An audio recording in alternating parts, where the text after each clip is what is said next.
अस्सलाम वालेकुम dear all. तो ये बात है फ्राइडे की। हस्बैंड जी के साथ मैं मोबाइल मार्केट गई क्योंकि क्लाइंट को डाटा ट्रांसफ़र करने के लिए यूएसबी की ज़रूरत थी। उसके बाद हस्बैंड जी मुझे सदर ले गए और कहा कि अपनी पसंद का ट्राइपॉड ले लो। मैंने शॉप वाले से कहा कि मुझे लाइट वेट ट्राइपॉड चाहिए, अदरवाइज़ मेरे पास ट्राइपॉड तो पहले से मौजूद है और बहुत अच्छा है। हस्बैंड जी के साथ ये मेरी बहुत पुरानी कमिटमेंट थी और आज उन्होंने ये फुलफ़िल कर दी। उसके बाद वो मुझे मॉल लेकर गए और कहा कि अनम अच्छा सा अबाया ले लो अपने लिए। नबिया को ऑफ़िस के बाद ना शॉपिंग पे जाना, कहीं पे भी जाना पसंद नहीं है। वो घर पे अपने बाबा के साथ टाइम स्पेंड करना पसंद करती है। और गाइस, दुनिया की सारी खुशी एक तरफ, लेकिन हस्बैंड जी की दिलाई हुई चीज़ों की ना खुशी अलग ही होती है और सारी औरतें रिलेट करेंगी। नबिया को एक प्यारा सा दुपट्टा दिखाया, जब बाहर आई हस्बैंड जी को अबाया दिखाया तो उन्हें पसंद आया, मगर उससे भी ज़्यादा दुपट्टा पसंद आया नबिया का, जो वो 14 अगस्त पे पहनने वाली है। और गाइस, मैंने हस्बैंड जी को थैंक यू बोला कि उन्होंने मुझे इतनी सारी शॉपिंग कराई है।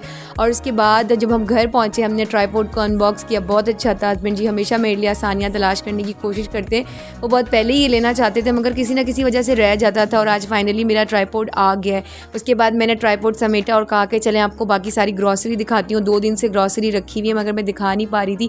और गाइस, बहुत सारी फीमेल सोचती हैं, बहुत सारे लोग ऐसा सोचते हैं कि जो वर्किंग वुमेन है वो इसलिए काम करती हैं या तो वो अपने हस्बैंड की महदूद तनख्वाह में गुजारा नहीं कर सकती, या फिर वो जो है उनके हस्बैंड उनकी ज़रूरतें पूरी नहीं कर सकते। मगर ऐसा नहीं होता। अब ये वो दौर है कि आप दोनों साथ मिलकर चलते हो और ऐसा नहीं होता कि एक खुद कफ़ील है बाकी सब उसके ऊपर बर्डन है। और जब आप कुछ पढ़ते हो, कोई प्रोफेशन होता है तो उसको आगे लेके चलते हो। हस्बैंड जी मुझे बहुत सपोर्ट करते हैं इस मामले में। और शादी के बाद यही रोमांस होता है कि आप साथ मिलके गैस बिजली के बिल डिस्कस करो, लिस्ट बनाओ, घर को खूबसूरत बनाओ, आपस में माहौल अच्छा करो।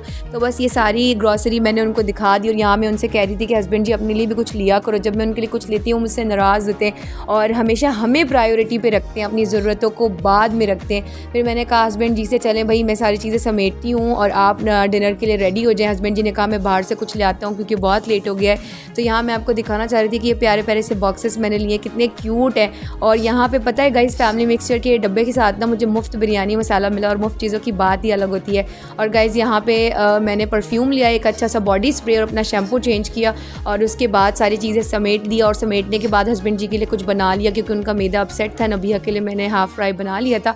वो मेरे लिए प्यारा सा टिक्का लेकर आए, सच में प्यारा था, बहुत टेस्टी था और क्रिस्पी पूरी पराठा। और मैंने उनके लिए आलू बनाया हुआ था और साथ में दही भी रख ली क्योंकि उनका मैदा थोड़ा अपसेट था। मैं मना भी कर रही थी कि बाहर से कुछ नहीं लाते, लेकिन हस्बैंड जी हमेशा मेरी पसंद की चीज़ें मेरे लिए लाते हैं। और अब तक के लिए इतना ही, मिलते हैं नेक्स्ट व्लॉग में। तब तक के लिए अल्लाह हाफ़िज़।